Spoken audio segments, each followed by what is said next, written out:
"Don't cry, mister. You can borrow my mom," said the little boy to the CEO, sitting alone at the park on Christmas Eve. The snow fell softly that evening, in slow, drifting flakes that settled over the quiet park like dust on a forgotten memory.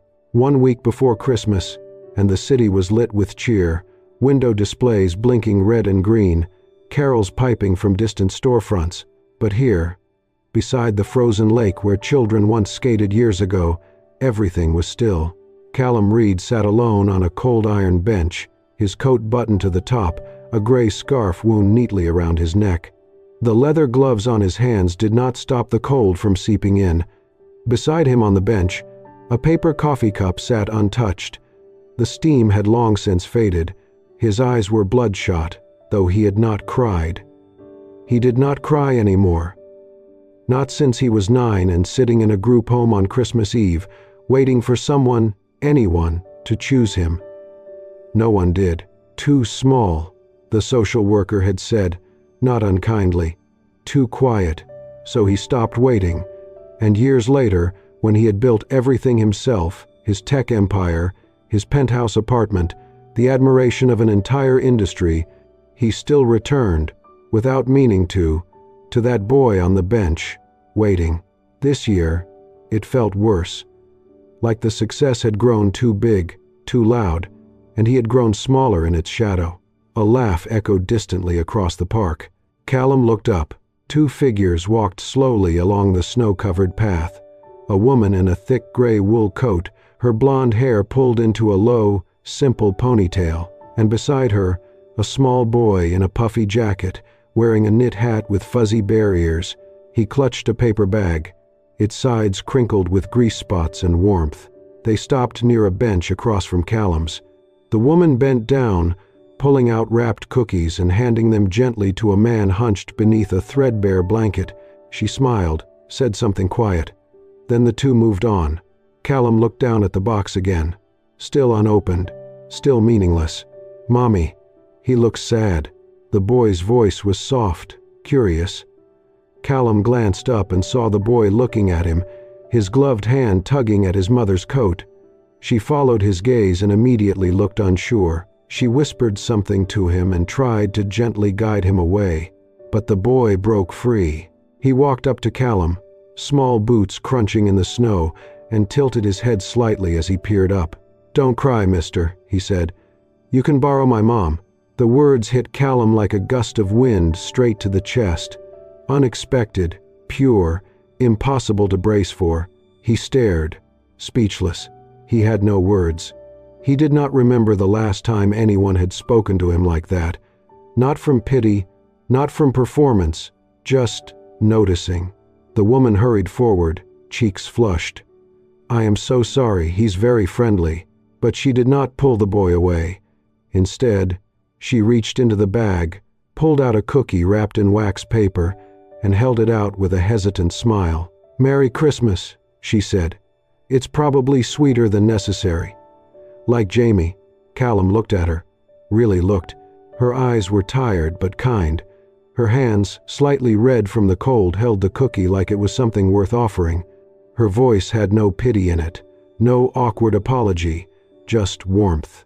He reached out, took the cookie, and nodded. His fingers brushed hers, barely. They trembled, and not from the cold. "Thank you," he said quietly. She nodded, already turning to guide Jamie away. But the boy lingered just a moment longer, turning to wave. "She's really nice, mister," Jamie added with a grin. "You'll feel better if you eat the whole thing." And then they were gone, disappearing down the snowy path, the boy's voice trailing into the night as he chatted about gingerbread and lights. Callum sat still. In his hand, the cookie felt heavier than the gift box, and far more real. Elise was about to lead Jamie home when the voice behind her, gentle, uncertain, called out, "Is there a place nearby? I mean, where I could buy you two a hot chocolate?" She turned. Callum stood where they had left him, the cookie now half-eaten in his gloved hand, the gift box tucked under one arm. His expression was difficult to read, tentative, almost shy. Elise hesitated. Before she could answer, Jamie beamed. "Yes, There's a cozy one just around the corner, and that was that. The cafe was tucked between a bookstore and a florist, its windows glowing with warm golden light, gently fogged from the heat inside. A wreath hung crookedly above the door, and through the glass, shelves of pastries and cinnamon sticks lined the counter. They stepped in. The scent of cloves, cocoa, and pine wrapped around them like a soft scarf. Jamie bounded to a corner table near the small fireplace, while Elise and Callum followed more slowly. They took their seats, Callum across from Elise, Jamie beside her, and the fire crackled quietly beside them. Outside, snow continued to fall in a hush. Jamie leaned forward, breathless. "We have a tree at home. It's only 3 feet tall, but it has real candy canes. And I made a star out of glitter and cardboard." "That sounds magical," Callum said softly. Elise smiled and opened her bag, pulling out a silver thermos. "I usually bring this for Jamie after we make our cookie rounds." She poured rich hot chocolate into 2 paper cups, one for Jamie, the other she offered to Callum. He accepted it, fingers brushing hers. "It has been a long time since anyone poured something warm for me." Elise did not ask why. She simply said, "Jamie is terrible at ignoring people who look sad. That part he gets from me." Callum gave a small nod and looked down at the cup. The steam rose gently, like breath in the cold. Across from him, Elise tucked a strand of golden hair behind her ear, then turned her attention to Jamie, wiping a spot of chocolate from his chin with a napkin. She laughed at something, he whispered, and leaned in close to hear it better. Callum found himself watching, not out of curiosity, but out of something quieter, something closer to longing. There was no performance in her, no false cheer, just a softness, a steadiness. She seemed like someone who gave what she had and made it enough. The small table lamp beside them cast a glow on her face, and the edges of her pale hair shimmered in the light. For a moment, she looked like she belonged to some quiet story he had once forgotten how to read. Jamie turned to him. "Do you have a tree?" Callum blinked. "A tree? For Christmas? Oh," he smiled. "Just the one in the office. Not sure it counts." Elise looked at him with a gentle expression. "Every tree counts, as long as someone looks at it with belief." Something in her voice, simple, unassuming, touched something tender in him. And for the first time in longer than he could remember, Callum smiled. Not the polite, practiced smile he gave in boardrooms or interviews, but a real one, small, fragile, true. Jamie grinned. "You look nicer when you smile." Callum chuckled softly. "I'll try to remember that." They sat like that for a while, talking, sipping cocoa, watching the fire glow. Elise did not ask what he did for work. Jamie did not ask why he looked sad. And Callum did not ask why 2 people with so little warmth to spare had chosen to share it with him anyway. But something in him, something long frozen, began to shift. He still did not know their last name, but he already knew this night would stay with him, maybe longer than any gift ever could. The living room was quiet, save for the ticking of the clock and the occasional rustle of papers. Elise sat cross-legged on the rug, her blonde hair loosely tied, strands falling across her cheek as she leaned over a pile of folders spread out across the coffee table. Outside, snow gathered softly along the railing of her small balcony. Inside was warm, filled with the scent of cinnamon and printer ink. She was working late again, preparing a proposal for a children's interactive theater program she hoped to launch in the new year. The concept had been inspired by Jamie, his vivid imagination, the way stories lit up his face. She wanted to build something that made children feel seen. In search of old material and inspiration, Elise pulled out one of the last storage boxes belonging to her mother, who had passed away 4 years earlier. Her mother had been a social worker, often offering temporary care for children in the foster system. Elise remembered fragments, names, quiet faces, brief visits from kids who stayed in their small home for a few days at a time. As she sifted through the folders, a thin manila one caught her eye. It was older than the rest, edges soft, the paper yellowed. A rusted paperclip held several pages together. Typed in fading ink on the top sheet, Callum Reed, temporary care. December 1999. Elise froze. She sat upright, her fingers slightly trembling as she opened the folder. Inside was a black and white school photo. A boy, about 9 years old. Dark hair, large, wary eyes. His expression unreadable, but underneath it, sadness, a kind of silent defense. And then, memory returned. She had been 9 that winter. Her mother brought home a boy to stay for a week. He was quiet, withdrawn, always staring out the window with a long red scarf clutched in his hands. Elise remembered feeling a mixture of curiosity and concern. One night, she had drawn a reindeer on the back of a grocery list. Wobbly legs, crooked antlers, a giant red nose. She colored it in and slipped it under the boy's door. The next morning, she found it resting on his suitcase. When he hugged her goodbye, he cried, but said nothing. And now, after all these years, that boy had a name, Callum Reed. The same man who had been sitting alone on the park bench that cold evening last week. The man who now wore tailored coats and spoke with quiet authority, but whose eyes still, at times, looked unbearably alone. 2 days later, Elise asked if he wanted to meet for coffee. She didn't say why. They met in a small cafe tucked off the main square, her favorite spot. Wooden tables, soft jazz, walls lined with old books. Elise arrived first and found them a quiet corner table. When Callum walked in, tall and deliberate, snow melting on his shoulders, she greeted him with a smile, quieter than usual. After they ordered, Elise reached into her bag and gently placed the folder on the table. Callum looked at it, then at her. She spoke softly. "Do you remember a small house outside town? December 1999. He said nothing. She opened the folder and slid the photo toward him. "I think we met before," she said. "You stayed with us for a week. I drew you a reindeer." He didn't move at first. Then his eyes dropped to the photo, then the folder, then to his coffee. Silence. Finally, he whispered, "I kept that drawing. For years. Folded it so many times it tore." He let out a quiet breath, almost a laugh. "I lost it when I moved into my first apartment. I looked for it everywhere." Elise smiled gently. "I drew terribly back then."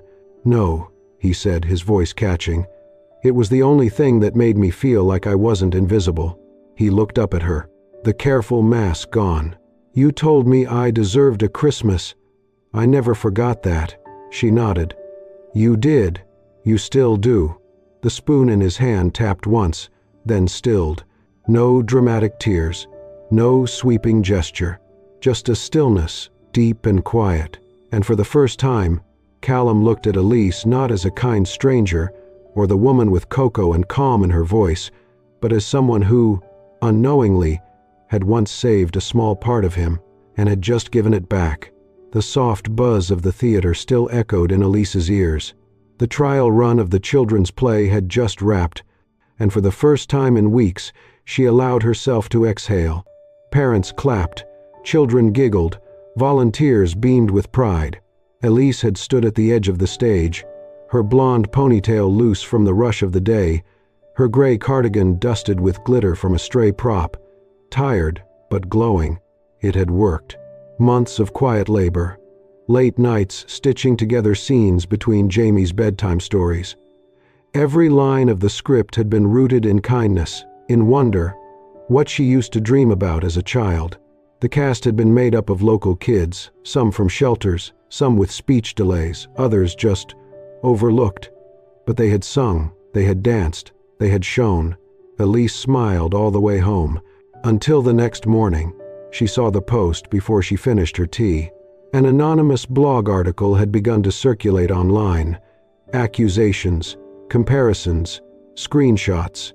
The tone was venomous but polished, claiming that Elise's script was suspiciously similar to a lesser-known children's play from 3 years prior. The anonymous author, clearly someone with inside access, suggested Elise had repackaged an old idea under the guise of charity. The post quickly went viral in local circles.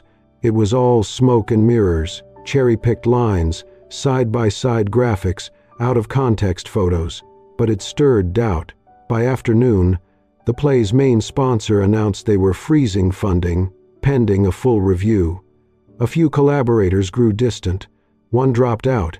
Elise stared at her phone screen, numb. She knew who wrote it. A former collaborator she had once cut ties with, brilliant, but erratic and dishonest. She had chosen integrity over popularity, and now it was backfiring. Still, she did not go online to defend herself. She did not spiral. She simply went back to work, quietly printing handouts for the kids who would be coming in the next day.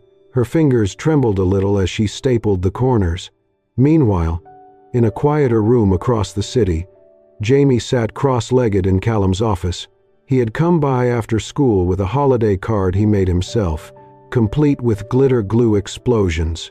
While Jamie sipped juice from a paper cup, he looked up and said, almost offhandedly, "Did you know people are saying my mom stole her play?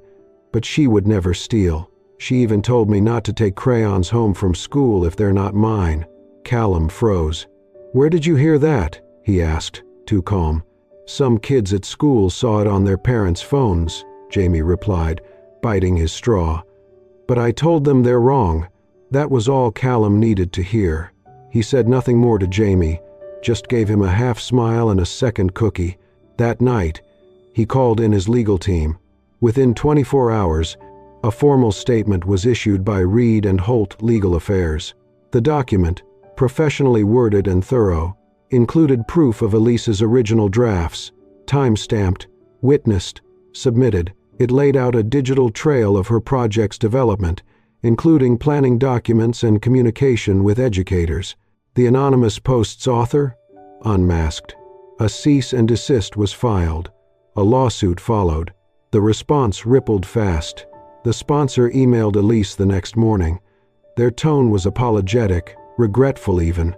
They reinstated the funding and offered additional promotional support. "We believe in your vision," they said. Elise blinked at the screen, then checked her phone. Still nothing from Callum. She called him.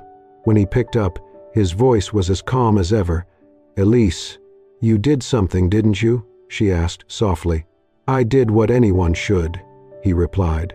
"For someone who deserves better." There was silence. Then her voice broke. "I am not used to being protected," she whispered. He paused. "I used to say that too," he said. "But no one should get used to being alone." Her throat tightened. Her eyes filled. And for the first time in a long time, she cried. Not from fear, not from injustice, but from the overwhelming relief of being seen, of being backed without being asked. Across town, the children rehearsed for their next show. Curtains would rise again, but Elise knew this time, if they fell, she would not be falling alone. It started with a question, an innocent classroom conversation about family trees, holiday plans, and who would be visiting whom for Christmas. Jamie had smiled and talked about decorating their little tree, how he and his mom baked cookies shaped like stars and snowmen. But then someone asked, "Where's your dad?" When Jamie shrugged and said he did not have one, the snickers came. One boy leaned in with a cruel grin.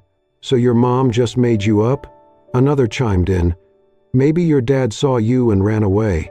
The teacher hushed them, but the sting had already settled in Jamie's chest. That evening, Elise returned home from a meeting to find the apartment too quiet. The front door locked, but Jamie's shoes were missing from their usual spot. She checked every room, every closet.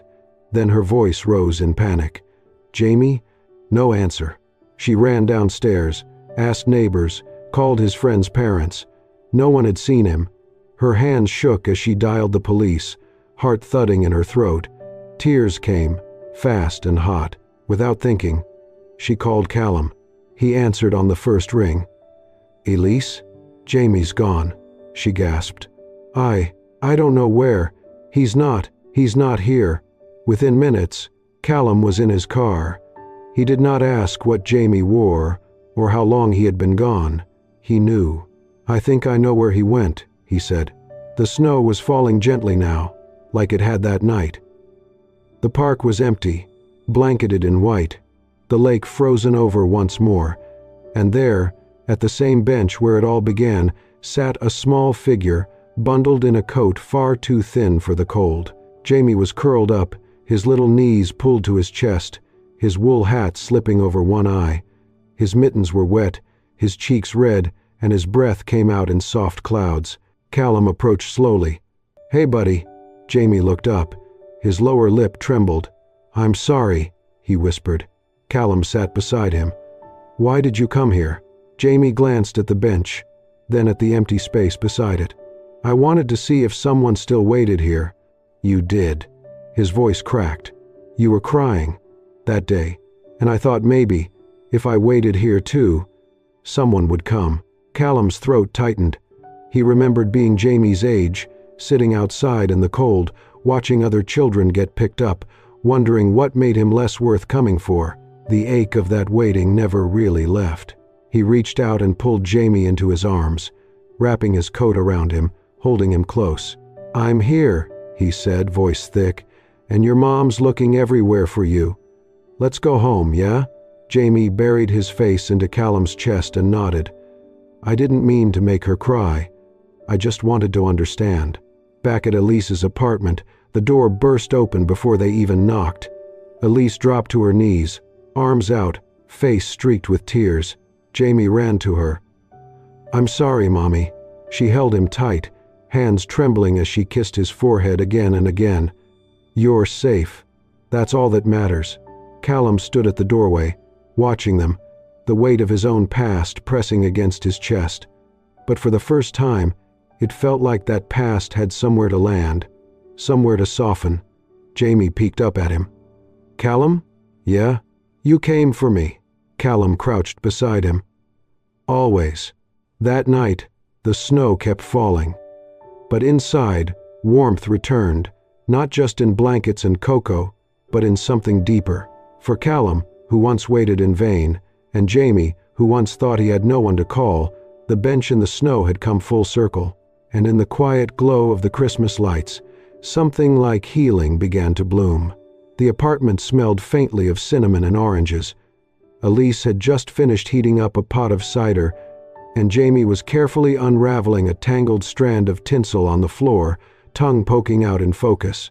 Their miniature Christmas tree, a reused one from years past, stood in the corner, already leaning slightly to one side. "Careful with the lights, sweetheart," Elise called gently from the kitchen. "They're older than you are." Jamie giggled, holding up a tangled ball of glowing red and green. "I think they're alive. They don't want to be tamed." Elise laughed softly and stepped into the living room, drying her hands on a towel. Her golden hair was tied loosely, a few strands falling out as she tucked one behind her ear. The apartment was humble but warm, filled with handmade decorations and quiet joy. Then the doorbell rang. They both paused. It was Christmas Eve, and they were not expecting anyone. Jamie scrambled to his feet, darting toward the door. "Maybe it's Santa, early." Elise, amused but curious, followed. When she opened the door, she froze, just for a second. Callum stood there, his black coat dusted with snow, his breath fogging in the cold. In his hands, he held a small but lush pine tree, already wrapped with twinkling lights. It leaned a little, imperfect and real. His gloves were mismatched, clearly pulled on in a hurry, and he looked slightly uncertain, as if unsure if he had gone too far. "I thought," he said, clearing his throat, "maybe your tree could use a little reinforcement." Jamie's eyes lit up like the lights on the tree. "Mister, you brought backup," Callum laughed, and for the first time, it did not sound restrained. Jamie stepped forward, then looked up with all the confidence of a child who knew what mattered most. "Mister, maybe you don't borrow anymore," he said. "Just stay." Callum blinked. The words struck somewhere deep, past the years of meetings, polished suits, and silent holidays, past the boy he used to be who was always too quiet to ask anyone to stay. He looked at Elise. She met his gaze, and something unspoken passed between them. Recognition, understanding, perhaps even permission. Her smile was soft, her voice gentle. "Come in." We were just about to start the lights. She stepped aside, hand brushing back that same golden strand of hair, as if clearing a path not just into the room, but into something more. Callum stepped in, setting the tree gently next to theirs. "It's not much," he said, glancing at their worn decorations, "but I thought maybe it would feel more like Christmas." Jamie looked between the two trees and nodded sagely. "Now it's a forest." They spent the next hour decorating both trees. Jamie narrated every ornament, telling Callum the stories behind each one. A candy cane from last year, a star made from popsicle sticks, a snowflake he insisted looked like a spaceship. Elise made them cocoa, and Callum accepted the mug with a quiet smile. He sat close, but not too close, next to Elise, their shoulders nearly touching, and when Jamie, curled up under a blanket later that evening, yawned and whispered, "This is the best Christmas ever," neither adult spoke. They did not need to. Outside, snow kept falling, soft and endless. Inside, warmth radiated not just from the heater, or the cocoa, or the lights, but from something quieter, steadier, presence. No declarations, no grand promises. Just a man who once sat alone on a bench with a coffee gone cold, now sitting beside a boy who offered him a place to belong, and a woman who never asked why he stayed, only made space when he did. And in that quiet, ordinary room, borrowing had quietly become staying. The auditorium lights dimmed to a soft gold, casting a gentle hush over the gathered crowd. Families packed into the rows, coats bundled on laps, phones silenced, eyes drawn to the small wooden stage wrapped in string lights and handmade paper snowflakes. Outside, the snow still fell, slow and quiet, but inside, there was warmth, a pulsing energy of something about to begin. Callum sat near the front, surrounded by strangers yet feeling something unfamiliar. Comfort. In his hands was the folded program of the evening's Christmas showcase, and there, printed near the bottom, was the title of the final act, "The Boy and the Borrowed Light," written and directed by Elise Grant, starring Jamie Grant. He smiled before he realized it. Backstage, Elise stood in the shadows of the curtain, headset slightly askew, a clipboard in hand. Her hair was tied low as always, golden strands escaping, catching the faint glow of backstage bulbs. Her gray wool coat was dusted with flour and glitter from days of preparation, but her eyes were bright, focused, alive. She whispered encouragements to the kids as they lined up, adjusted one boy's crooked halo, smoothed the back of a little girl's wrinkled cape, and then, kneeling, she took Jamie's hands in hers. "You're ready," she said softly. Jamie nodded. "What if I forget a line?" Then smile. "And borrow a little light from someone in the audience. You'll know who." Jamie grinned. The curtain opened. The stage was set with painted cardboard trees, and glowing lanterns hung from fishing wire. Jamie walked out as the central figure of the play, a boy looking for the light he lost. The scenes unfolded with charming simplicity. The boy wandered through shadows, meeting characters who offered him pieces of their light, kindness, stories, laughter, until finally, near the end, he stood alone once again. A single spotlight found Jamie center stage. He looked small under it, his voice steady but gentle. "When you're lost in the dark," he said, pausing just enough, "you can borrow someone's light until yours shines again." Silence followed, not the kind born of awkwardness or error, but the kind born from truth. Every adult in the room stilled. Some reached for tissues, others placed hands over their hearts. Callum sat unmoving, his eyes fixed on the boy whose words had cut through every defense he had spent years building. He did not cry, but something inside him, old and guarded, bent. He turned his gaze to the wings, to where Elise stood hidden from view, arms wrapped gently across her chest, watching not just the play but her son, their moment. She did not notice Callum looking at her. She was too wrapped in the children's world, in their voices, in the hush of belief that filled the room. She was radiant, not from makeup or spotlight, but from presence, quiet, strength, unshakable grace. Callum felt it as clearly as he would have felt the warmth of a fire in his hands. Elise had always been the borrowed light. From the very first moment, from the snow-covered bench to the night she opened her door, to the way she never pushed, never asked for more, never questioned his hesitations, but had stood still and let him see. The applause burst like snowfall, gentle at first, then thundering. Jamie bowed. The curtain fell. The lights came up. The room buzzed with joy, but Callum remained still, that last line echoing in his mind. He did not move to the backstage doors right away. He sat in the quiet afterglow, fingers still holding the now crumpled program, as if anchoring himself. Somewhere inside him, a promise took shape. Not loud, not rushed, not even spoken, just a silent vow. That light, once borrowed, would never be taken for granted again. The snow had softened by the time they reached the park, falling now in slow, lazy flurries that dusted the trees and glimmered under the faint glow of Christmas lights. It was quiet, just like it had been that night, when the world had felt too cold and too wide, and a single voice had cracked through the silence. Callum slowed as they neared the bench. The same one, weathered, familiar, dusted in a thin layer of white. Elise glanced at him, her breath curling into the air, and then, without a word, she brushed off the snow and sat. Jamie climbed up beside her, his legs swinging off the edge. Callum followed. She reached into her canvas bag and pulled out a silver thermos. The scent of cocoa drifted up as she poured the warm drink into 3 mismatched cups she had packed just in case. She handed one to Callum, one to Jamie, and kept the last for herself. Jamie pulled something from inside his coat, a folded piece of cardstock, edges still damp with glitter glue. He opened it carefully and held it up. On the front was a child's drawing. 3 stick figures sitting on a bench beneath twinkling lights.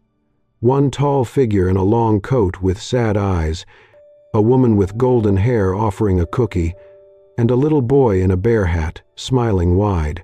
"That's you," Jamie said, pointing to the middle. "And that's Mommy. And me. It's the first time we met." Callum took the card gently, something tightening in his chest. Jamie leaned against his arm. "I'm glad you borrowed her that day." Elise looked at them both, her smile soft and quiet. She sipped from her cup, her golden hair falling slightly over one eye. The street lamp behind her lit her face like a memory made real. Callum set the card down on his lap and looked at her. Then, he reached over, took her hand in his. Her fingers curled instinctively into his palm. No hesitation. They did not need declarations. No grand speeches. No perfect moments framed by music and fanfare. Just this. A bench. A boy. A beginning. Callum turned to Jamie and said, "You were right, you know." Jamie tilted his head. "That day, when you said I could borrow your mom." Jamie smiled like it was the most obvious truth in the world. Callum looked back at Elise, his voice quiet but steady. "I'm not borrowing anymore. I'm staying." She didn't reply right away. She didn't need to.